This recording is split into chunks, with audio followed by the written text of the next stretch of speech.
Welcome back to Rebirth Revolution. My name is Melissa Olson.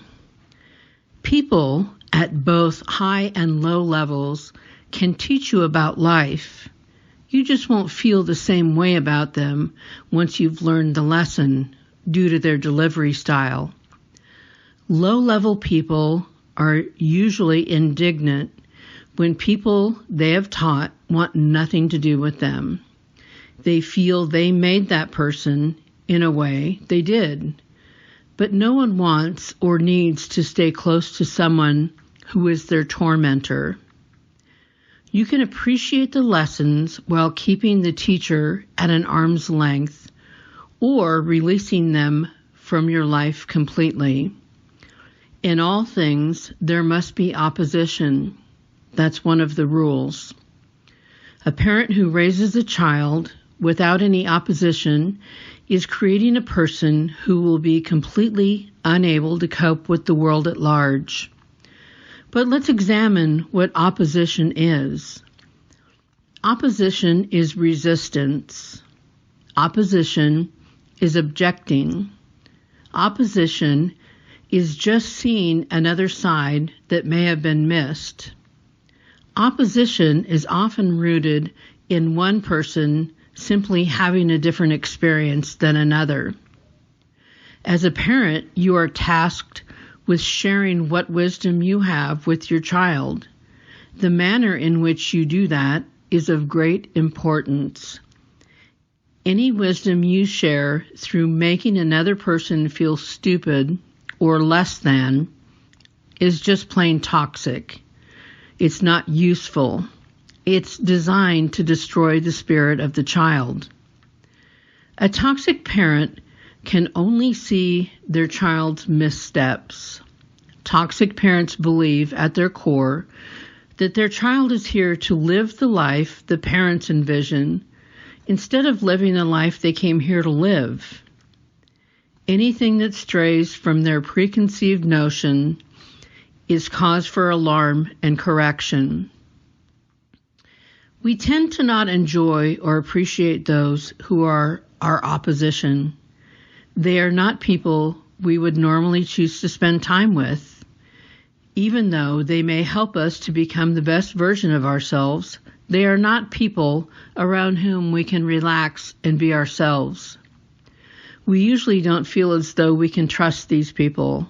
We know they're trying to find fault. Those who fill the role of the opposition are usually shocked that they do not receive warmth, love, and devotion from those who they feel have benefited from their actions. They often feel that the person they have opposed should credit them for their role in making them a better person. A parent will measure their success by how well the child turns out, but the child will measure their relationship with the parent by how they feel about themselves when in the parent's orbit.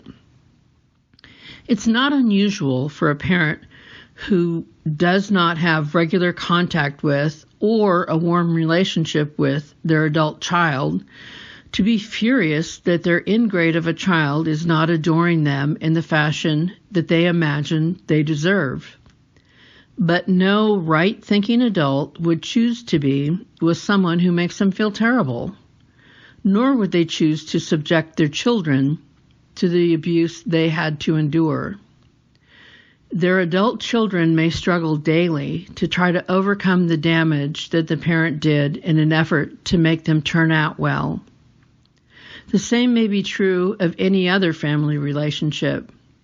You may have learned the hard lesson and then you're ready to move on to where you don't have to subject yourself to that person on a regular basis. People have the right to deliver their lesson in any fashion they choose. The recipient of the lesson then gets to decide what to do with it.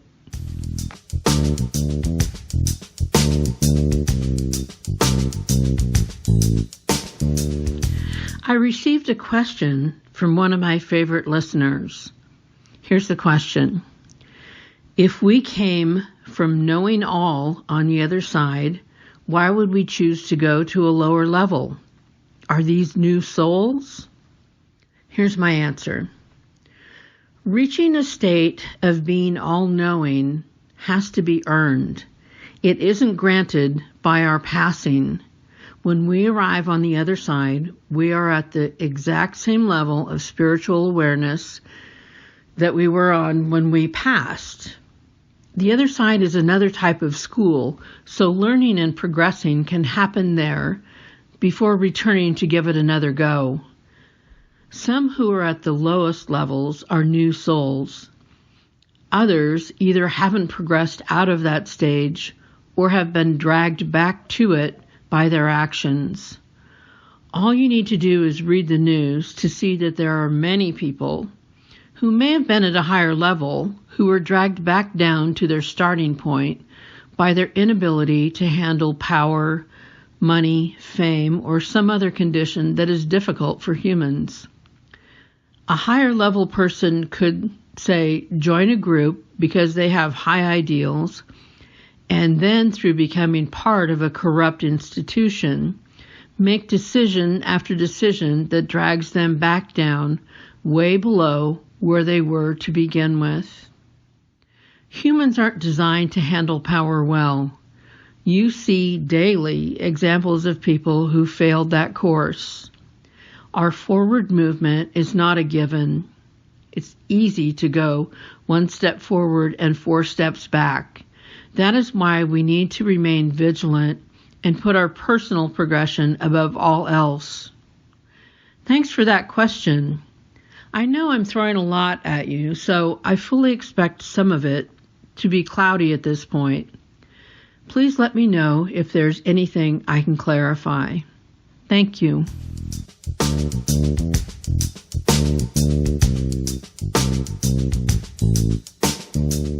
Okay, so we've covered that everyone is here on different grade levels, working on different issues. So how does that come into play in a family? In the old way of thinking, the parents are always seen as being at a higher level than their children. That is because we only based our assessments on chronological age. That's not the part that matters. What really matters is the spiritual awareness level of everyone involved. In each family, there can be children who arrived in a more advanced state of spiritual awareness and others who arrived beginning at lower levels who need much more work and guidance. Factor this in with the levels of spiritual awareness that the parents possess, and we can see why no two children are the same, nor do they have the same experience growing up under the same roof. This is also why we can treat every child the exact same and yield completely different results. Let's say that one family has 3 children. The parents are working at 4th grade and 5th grade levels of spiritual awareness. The first child arrives here working at an 8th grade level. The second child is working at a 10th grade level. The third child is working at a 2nd grade level. These children chose the parents for different reasons. The first 2 children chose the parents coming here with the mission of helping their parents grow up to the children's level. The third child chose them in hopes that the parents could show that child how to get up to a 4th or 5th grade level. All 3 children will need to be taught all the earth rules for the human experience. They all need to learn to feed themselves, walk, dress themselves, and take on tasks and responsibilities. All 3 children will go through all the phases that children do in terms of dependence and achieving independence. They will all need to have the same earth experience, but the 2 oldest children will bring something extra to the table. The first 2 will possess more integrity than the parents and the third sibling. The first 2 will find it easier to master the lessons of being human. The first 2 will have a more natural sense of empathy and compassion for others. The first two will have more drama-free relationships with their parents. The third child will remind the parents of where they used to be, which can be a real trigger, but the parents will understand this child better than they do the two older children.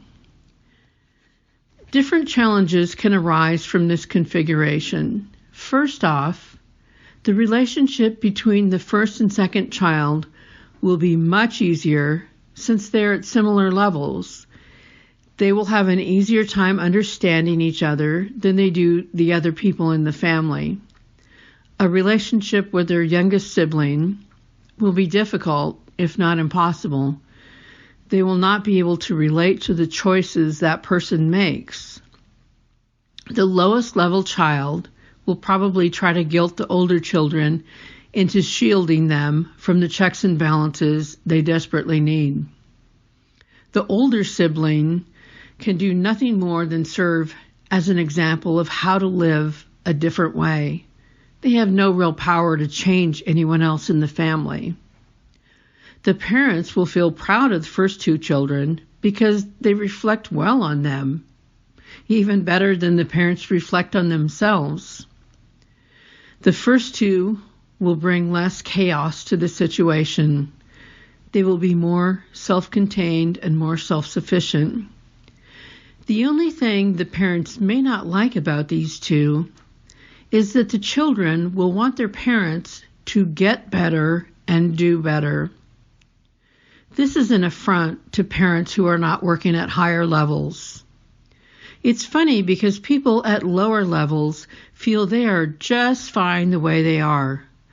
People at higher levels know that they can get better and have the drive to accomplish that. Another problem is that the parents will see the first two as good kids and the third kid as their bad kid. None of these kids are bad. They are all working on different challenges from different levels. The parents have no more claim to the successes of the actions of the two higher level kids than they do the low level choices of the third. Parents may want to be the ultimate guides for all their children, but they're always going to be hamstrung by their own level of spiritual awareness, along with their grasp of the rules of the human experience. No one can teach that which they are unable to grasp. Parents can teach lessons accessible from their own level of awareness, and they can mimic what they've seen other parents do, but bringing children into this world does not automatically elevate you to college levels of awareness. Not every child comes to the planet to be led by one or both of their parents. Some children come to this planet to raise one or both of their parents. They bring with them the wisdom and awareness that the parent does not yet possess. What they have to offer is what the parent desperately needs. It's the key to their progression. But the only way they can cash in on this cosmic gift is to show up in class for the lessons. The parents who flee have squandered the gift of having their very own in-house spiritual teacher. Many parents would be well advised to spend more time listening and watching the ways of their children than trying to shape them into the parents' ways and values. Everyone needs to accept that people work at their own level, both parents and children. You cannot bully someone into a higher grade level. Add to the complexity of all of this that each and every person in the family unit will continue to grow and or digress at differing rates. It's a wonder that any of us can get along at all. Another layer of complexity is that the ultimate measure of some souls' spiritual awareness will be rooted in whether or not they can extricate themselves from their family of origin, should it be toxic or a deterrent to their own growth and progression. Leaving your family of origin is painful, yet sometimes necessary work. It may be the key to some people's very survival. Family systems need both higher and lower level people. That tension creates growth. The higher level members can advance the lower level members by being their checks and balances and offering a vision of what dwelling at higher levels looks like. Remember, though, we're not talking about levels of earth success. We're not talking about the rich relatives showing the poor relatives how to live better. It's entirely possible that the poor members are at a level of spiritual awareness that is still out of reach to those who are wealthy. You can't buy spiritual awareness. It must be learned and earned. Those in the middle will probably jockey back and forth, inspired by the goodness they see in the people above them, yet still able to remember what it was like when they were at lower levels. The middle grade levels also serve as ladders who can bridge the gap between people with widely varying grade levels of spiritual awareness. Every parent-child relationship is perfectly unique. There will be strains and challenges based on the differences in levels.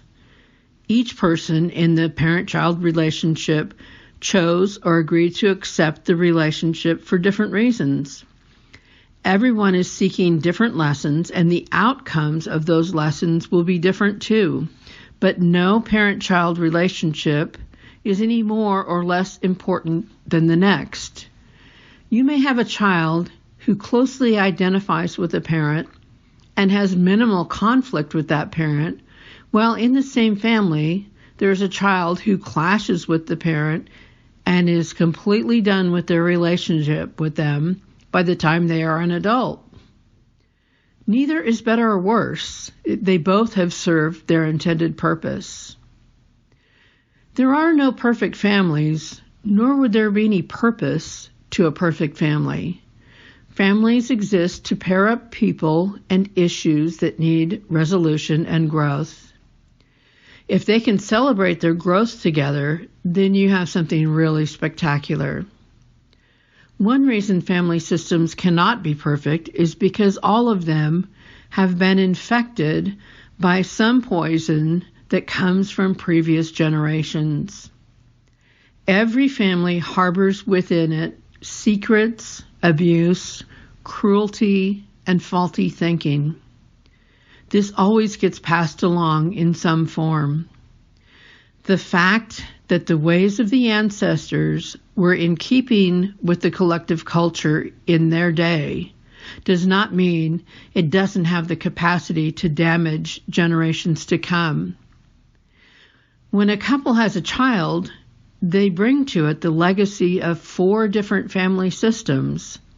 That's a lot of potential issues. While people working at lower levels are satisfied to keep doing what has always been done, people at higher levels often come with the intention of being the pattern interrupter. Family members who have no intention of growing into something more are completely annoyed by the pattern interrupters. They do not want anyone to point out their destructive behaviors. Pattern interrupters are not responsible for the choices of their other family members. They are not required or even allowed to drag anyone up to a higher level. They just need to stop for themselves the pattern.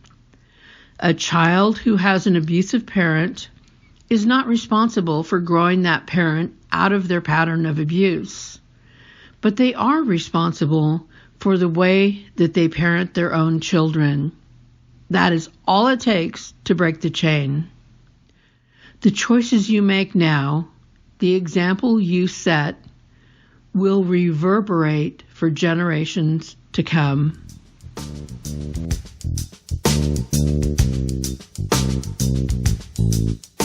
Next week, we're going to talk about the choices you made before arriving here. These choices define you, your gifts, your challenges, and the experience you came here to have. Tell everyone you know that they can find Rebirth Revolution on iTunes, Spotify, Google Play, and Podbean. We'd love to have you all subscribe, rate the podcast, and leave a review. If you would like to ask the question of the week, you can post it on Facebook, send it through Facebook Messenger, leave it on Twitter or Instagram. I really appreciate your participation in this project. Rebirth Revolution has gone international. We are starting to get downloads in other countries, which both amazes and delights me. Until next week, be open, be aware, watch for clues, and thank someone who taught you in a kind and loving fashion. Remember, you're loved exactly as much as every other person on the planet, not 1 ounce more or 1 ounce less. Have a wonderful week.